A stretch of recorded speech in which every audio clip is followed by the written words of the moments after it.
Genesis chapter 14.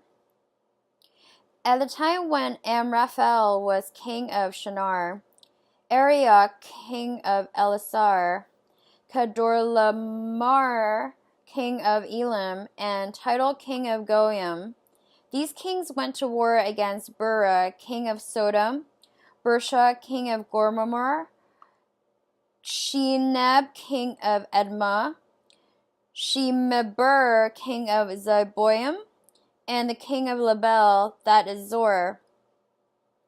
All these later kings joined forces in the valley of Siddim, that is the Dead Sea Valley. For 12 years they had been subject to Kedorlaomer, but in the 13th year they rebelled. In the 14th year, Kedorlaomer and the kings allied and went out and defeated the Rephaites in Ashtaroth, Karnaim, the Zuzites in Ham, the Emites in Shaveth, Kiriathim, and the Horites in the hill country of Seir, as far as El Paran near the desert. Then they turned back and went to En Mishpat, that is Kadesh.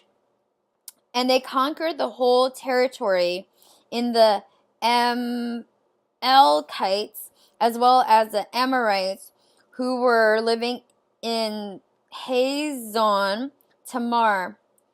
Then the king of Sodom, the king of Gomorrah, the king of Admah, the king of Zeboim, and the king of Bela, that is Zor, marched out and drew up their battle lines in the valley of Siddim against Kedorlaomer, king of Elam, Tidal king of Goyim, Amraphel king of Shinar, and Arioch king of Elasar, 4 kings against 5. Now the valley of Siddim was full of tar pits, and when the kings of Sodom and Gomorrah fled, some of the men fell into them, and the rest fled to the hills. The 4 kings seized all the goods of Sodom and Gomorrah and all their food. Then they went away. They also carried off Abram's nephew Lot and his possessions, since he was living in Sodom. The man who had escaped came and reported this to Abram the Hebrew.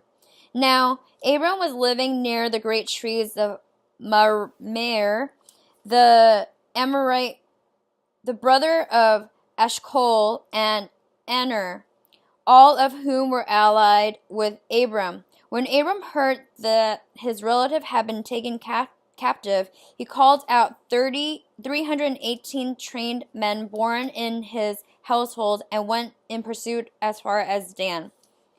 During the night, Abram divided his men to attack them, and he routed them, pursuing them as far as Hobah, north of Damascus. He recovered all the goods and brought back his relative Lot and his possessions, together with the woman and other people. After Abram returned from defeating Kedorlaomer and the kings allied with him, the king of Sodom came out to meet him in the valley of Saveh, that is the king's valley.